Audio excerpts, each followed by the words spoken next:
ini diawali dengan memperlihatkannya sebuah rumah pada malam hari, di mana di dalam rumah tersebut terdapat sepasang suami istri yang sedang duduk santuy tanpa ditemani kopi hitam dan rokok jarcok. Wanita tersebut bernama Yumiko. Ia adalah seorang ibu rumah tangga yang bekerja sebagai tukang lulur atau istilah nama tukang pijit di salah satu perusahaan di Jepang. Ia sendiri mempunyai suami yang seumuran dengannya. Suaminya ini bernama Hayate, bukan Hayam Kate. Di sini terlihat ia sangat dingin dan cuek terhadap istrinya. Ia malah asik-asik sendiri sambil main game ular tangga di HP jadulnya. Hayate sendiri merupakan seorang konsultan muda yang bekerja di salah satu perusahaan di Jepang. Yumiko lalu berkata kepada suaminya, "Apakah kau mau aku bikinkan makanan atau secangkir kopi hangat yang setiap tetesan-tetesannya terdapat kasih sayang?" Namun suaminya ini masih saja cuek kepadanya, seolah-olah ia tidak menghiraukan perhatian dari istrinya itu. Di dalam hatinya Yumiko berkata, di mana ia berkata kalau suaminya ini terlalu sibuk bekerja dan jarang pulang ke rumahnya. Ia selalu pergi keluar kota untuk pekerjaannya. Ya semacam Bang Ted gitu lah, Wak. Wah, kalau ente dapat bini kayak gini mah auto betah di rumah ya, Wak. Iya. Pada keesokan paginya terlihat Hayate yang sedang bergegas untuk berangkat ke kantor. Sementara itu Yumiko yang telah melihat suaminya pergi bekerja, ia malah terlihat bersedih. Sebab ia selalu merasa bahwa dirinya ini kesepian karena sering sendirian di rumah, Wak. Biar gue tahan dulu ceritanya, Wak. Di sini ada pesan moralnya. Di adegan ini kita diajarkan bahwa tidak baik jika keseringan meninggalkan istri sendirian di rumah. Iya. Beberapa saat kemudian, ia kemudian mengundang temannya atau kakak kelasnya waktu dulu masih di sekolah untuk berkunjung ke rumahnya. Temannya ini bernama Hikaru. Di sini mereka nostalgia tentang momen-momen mereka saat masih di sekolah dulu, Wak. Beberapa waktu kemudian, mereka mulai membicarakan suaminya Hikaru. Yang ternyata Hikaru ini telah menikah dengan seorang pria yang dulu satu sekolah dengan mereka berdua. Di mana Yumiko juga mengenal suaminya Hikaru itu.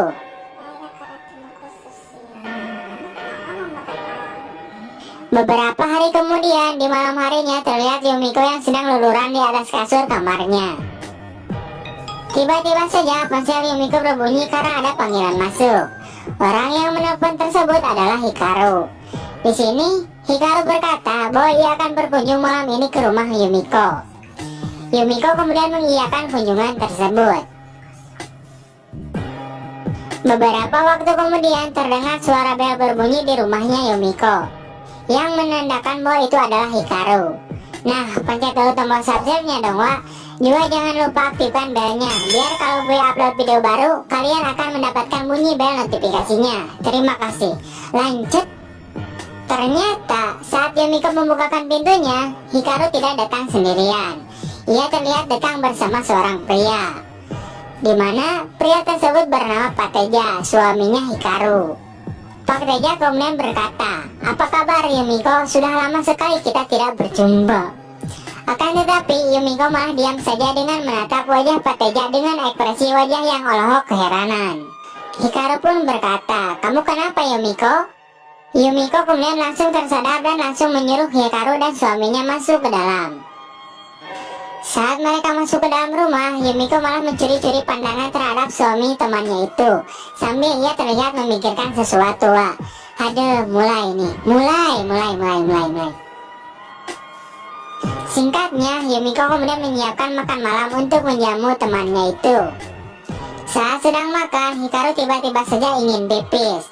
Ia kemudian bertanya kepada Yumiko bahwa ia ingin menggunakan toilet di rumah Yumiko dan menanyakan di mana letak toiletnya. Yumiko pun langsung memberitahu Hikaru letak toiletnya berada. Saat Hikaru sedang berada di toilet, Yumiko kemudian bertanya kepada Pak Teja, apakah Pak Teja ini sering olahraga sambil memperhatikan badannya Pak Teja yang terlihat gagah seperti hulok di matanya Yumiko. Pak Teja pun dengan malu-malu, ia menjawab bahwa dirinya hanya melakukan olahraga ringan. Beberapa saat kemudian, dengan sedikit malunya, Yumiko kemudian menawarkan Pak Teja untuk memijat nyawa. Ia juga meminta nomor handphonenya. Sementara itu, Pak Teja yang melihat kesempatan itu, ia kemudian langsung memberikan nomor handphonenya pada Yumiko. Pada keesokan harinya terlihat Pak Teja yang sedang berada di rumah Yumiko. Diceritakan Yumiko ini mengundang Pak Teja ke rumahnya untuk dipijat. Wah, pijat apa? Pijit pus-pus. Ya. Sambil Yumiko mempersiapkan tempat dan perlengkapan pijatnya, Pak Teja sendiri ia terlihat gugup di ruangan itu. Wah. Saat Yumiko sudah selesai, Yumiko kemudian meminta Pak Teja untuk berbaring di atas kasur dan membuka bajunya.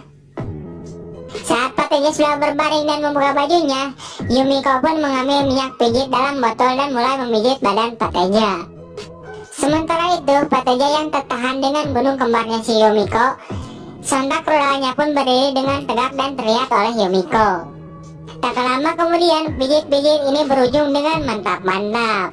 Anjay, menang banyak, udah dipijit badannya, dipijit juga rodanya. Kampret memang. Singkat cerita, setelah selesai bermantap-mantap, terlihat Yumiko yang mengantarkan Pak Teja ke depan pintu keluar. Namun saat Pak Teja ingin membukakan pintu dan bersiap untuk pulang, Yumiko malah meminta Pak Teja untuk tinggal beberapa waktu lagi. Atau pada akhirnya mah terjadilah mantap-mantap kembali. Set menang banyak amat,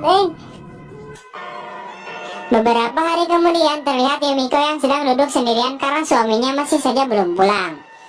Di sini terlihat Yumiko yang sedang galau karena kesepian. Ia kemudian memberanikan dirinya untuk menelpon Pak Teja. Di dalam percakapan itu, Yumiko meminta Pak Teja untuk datang ke rumahnya besok siang. Wah. Sementara itu, Pak Teja yang merasa mau dikasih jatah lagi, ia pun mengiyakannya. Pada keesokan harinya, terlihat Yumiko yang sedang gelisah mondar-mandir di depan pintu sambil menunggu kedatangan Pak Teja. Ia tidak sabar untuk bermantap-mantap kembali dengan Pak Teja. Beberapa saat kemudian terdengar bel rumah. Beberapa saat kemudian terdengar bel rumah berbunyi. Saat Pak Teja datang, Yumiko pun langsung menariknya ke dalam. Saat memasuki ke dalam rumah, terlihat rulanya Pak Teja yang berdiri dengan tegak. Pada akhirnya terjadilah mantap-mantap di ruangan itu. Beberapa hari kemudian terlihat Hayate yang udah pulang ke rumah. Akhirnya datang juga si Kunyung ini. Mereka terlihat seperti di awal film tadi. Di sini mereka sedang mengobrol di meja makan rumahnya. Tiba-tiba saja Yumiko malah senyum-senyum sendiri seperti bahagia. Karena merasa heran, Hayate kemudian bertanya, "Kenapa kau terlihat senang hari ini?"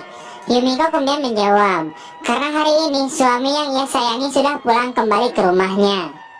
Padahal itu cuma alasan doang, Kunyuk. Set. Di akhir cerita, Yumiko kemudian berkata dalam hatinya sambil senyum-senyum sendiri kayak orgil, dimana ia mengatakan pada dirinya sendiri bahwa ia sudah tidak merasa kesepian lagi jika suaminya ini kagak pulang berhari-hari atau berminggu-minggu. Setelah itu, film pun